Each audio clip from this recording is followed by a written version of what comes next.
Hey, welcome to video number 55, everybody. I hope you guys are having a great summer.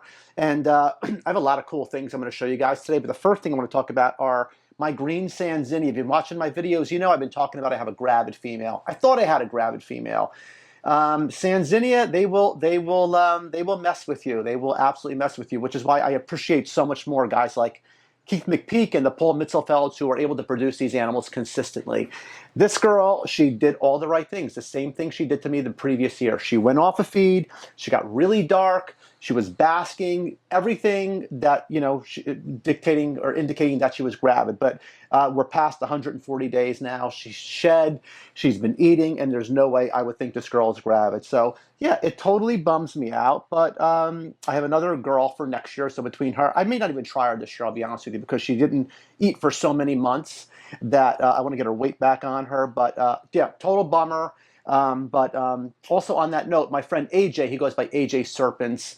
He actually, I want to congratulate him. He just had a small litter, like 4 green Sanzinnia. I'll put a couple pictures up, but congratulations to you, AJ.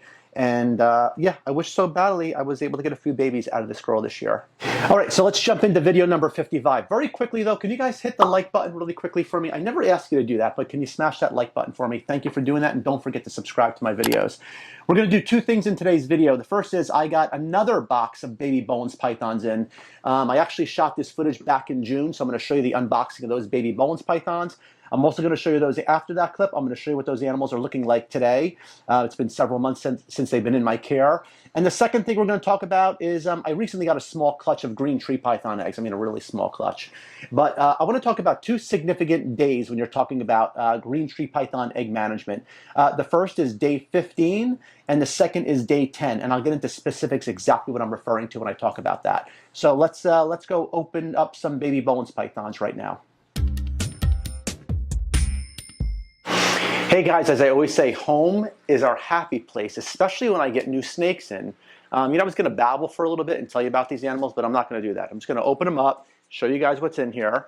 These arrived this morning. Yes, I cheated. I opened them up before I show you guys, just to make sure everybody looks nice and healthy and alive, and they got through transportation well. But I promise you, I did not take any of them out. The containers are still sealed. But I'm excited to show you guys, as always, what I have in here.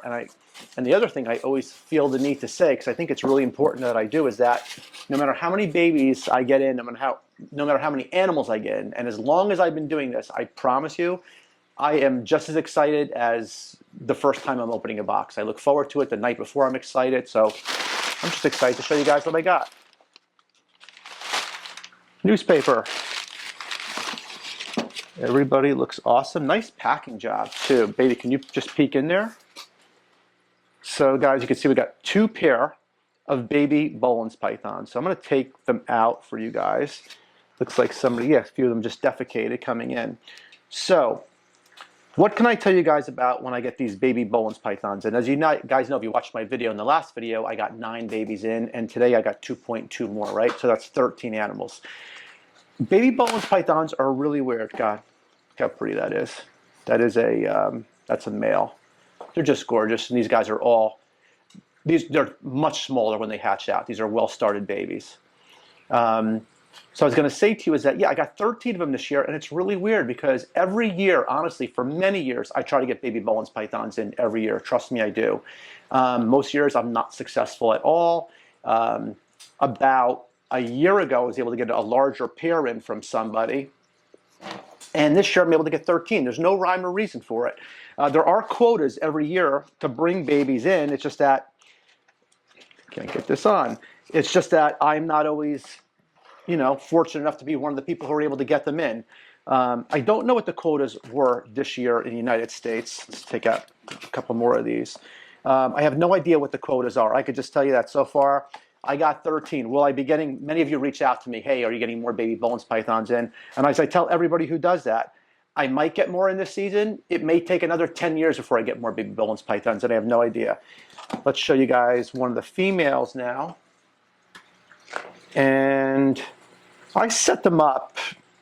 This video is going to, in a couple of weeks, you're going to see these babies again, and you'll see how I have them set up. To get some more meals in them. These guys have already found their new owners. I'm sorry about that. It's another one of the babies defecated in the container. It's a little female, just a beautiful animal. Yeah, so these are all spoken for. I set them up basically like I set up baby carpet pythons. In fact, I said that in the very first video about how they're as easy to care for as a carpet python, and they really are. So yeah, 2.2 beautiful baby Boelens pythons. If you want to know where baby Boelens pythons come from and where these babies come from, I made a whole video about that, and I'll put a link down below. It just talks about why baby Boelens pythons are so expensive and exactly where they come from. So 2.2 babies, I'm going to get these guys all set up. I'm going to get them some nice fresh water, get a few meals in them, and then I'm going to get them out to their new owners. And I think what I'm going to do right now, though, is I want to show you guys, if you watched the video, like I said, I got some babies in about 6-7 weeks ago, almost 2 months ago at this point. I want to show you how much size I put on them. These babies grow so quickly. I feed them probably every 4 to 5 days. They just burn through food, so I take advantage of that growth spurt. So why don't we take a look at now of some of the babies I got in the first time. You guys can see just how big they've gotten since then. Okay, guys, so that video, like I said, that was shot in June, what you just saw. And these animals are coming up right now and like 5-6 months old.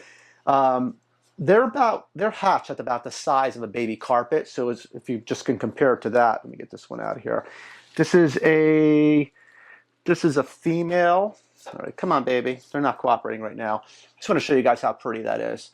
It's still going through its onogenic color change, still red, right? More maroon red. If you look at the back, though, you can see it's starting. The black scales are supposed to come in. But these are on small mice right now, rat fuzzies, and they're just kicking butt. I still have 7 of them here in my possession. These are all spoken for. I did keep 1 pair back for myself, and as soon as the temperatures cooperate, these will be going out to their new owners. How pretty they are. Super sweet animals. And this is also another female. But, God, they're just so pretty. Who does not love baby Boelens pythons, right? So, but they get big, you know. Females will get 10, 12 feet. They do get big, which is why I don't have any adults and I don't keep them and try to breed them. I just don't have the housing for them. I don't have the space. So anyway, I thought you guys would enjoy seeing those. And why don't we come back now and let's talk about and show some green tree python eggs and talk about green tree python eggs. Let's talk about green tree python eggs, okay? The first thing I want to talk about is I didn't really actually plan to pair up any green tree pythons until later this season, but what happened was I have three males. All 3 of my male green tree pythons went off a feed at the same exact time. That has never happened to me before. So that told me these animals will always talk to you. They always tell you what's going on. That I knew instantly that one of my females, I didn't know which one, was producing follicles. So I just did some pairings, and sure enough, one of them locked up immediately, 1 pair. And I was hesitant at first because I'm thinking, I didn't cycle them. I really want to cycle them before I start pairing them. I always feel that gives me better odds to get a successful clutch of eggs. But the reason I paired them is because if you think about it, the idea behind cycling animals is really to act as a catalyst for females to start, producing follicles. So, hey, even though I didn't cycle her, she was producing follicles. The males went off a feed, so I just introduced them, and sure enough, female went off a feed, and I got a small clutch of eggs. How many eggs did I get? Well, I actually got a total of 12 eggs. Of the 12 eggs, 6 were slugs. And of the 6 that were candled, 4 were infertils. Even though they were infertils, guys, I still incubated them for a little bit because I have seen very weak veined eggs get much stronger veins over the course of the next 3 to 4 days when being incubated. So until I actually see the eggs going bad, I always just assume they're good eggs, and I continue to incubate them. The bottom line is, after all said and done, I have 2 viable green tree python eggs. Am I happy with that? Absolutely not. But compared to the Sanzinia litter I got this year, that's 2 more babies than I was. At least I'll get something out of them. Okay, so I want to talk about 2 significant days that people never talk about when we're talking about green tree python eggs. The first significant day is day 15. And what do I mean by that? Well, when you breed green tree pythons, the first thing that typically happens if a female is gravid is she'll go off a feed. And then you will hopefully see her ovulate. And after she ovulates, we know within 30 days she'll go into a post-ovulation shed. And here's where that day 15 mark comes into play.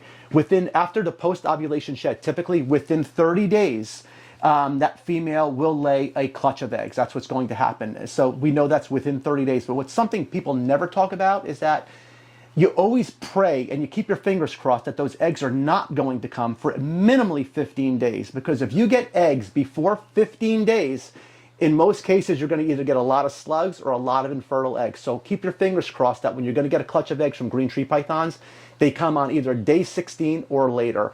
Sure enough, when I came downstairs and I was checking on this female, it was day 13.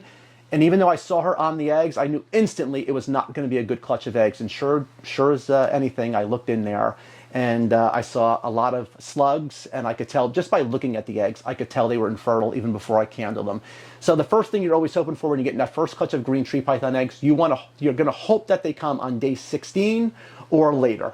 The next significant day is, we're going to call it day 10. Actually, honey, could you zoom in on these eggs really quickly too, so everybody can see them really well? And you guys, I do the traditional setup, okay? Water as a substrate. The eggs are suspended over water.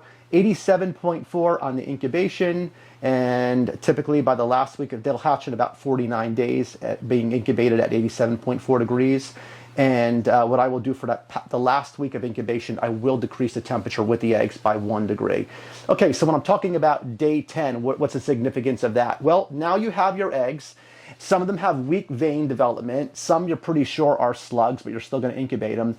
The magic number seems to be day 10. My friend and the late Rico Walder actually taught me this. He always said to me, typically by day 10, any egg that is still in your incubator, doesn't have fungus on it, and it still has vein development, if they can reach that day 10, it seems to be the pinnacle date that those eggs will hatch, or they're at least going to go full term. They're not bad eggs. There's no guarantee they're ever going to go to distance. I mean, for all I know, these are viable eggs. There are babies in these eggs moving around right now. I can confirm that. I've candled them several times.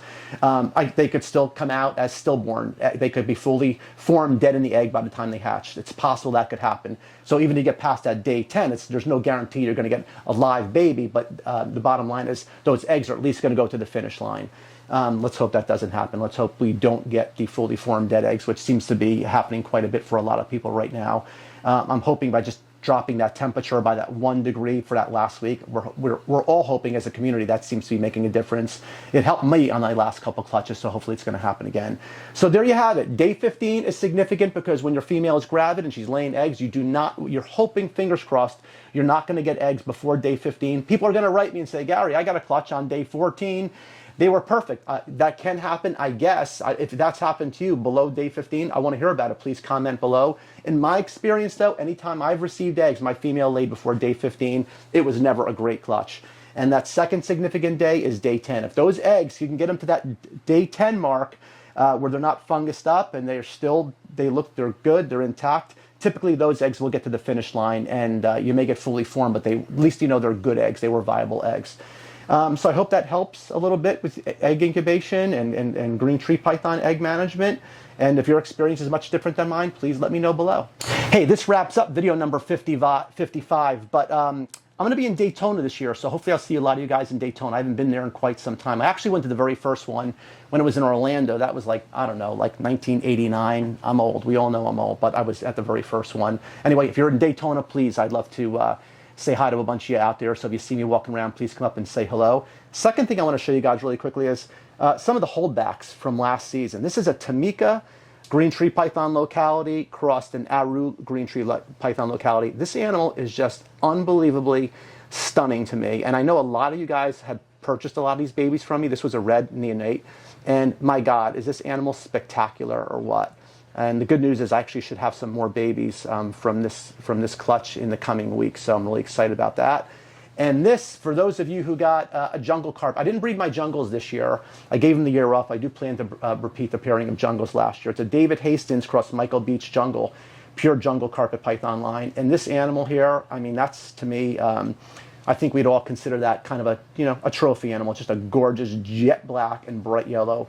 That's a female I held back. I'm going to breed her back to her father at some point. But hey, this wraps up video number 55, and I look forward to seeing a bunch of you in Daytona, and I look forward to seeing you guys in the coming weeks with a new video. So I'll see you soon. Who has the best YouTube channel? Me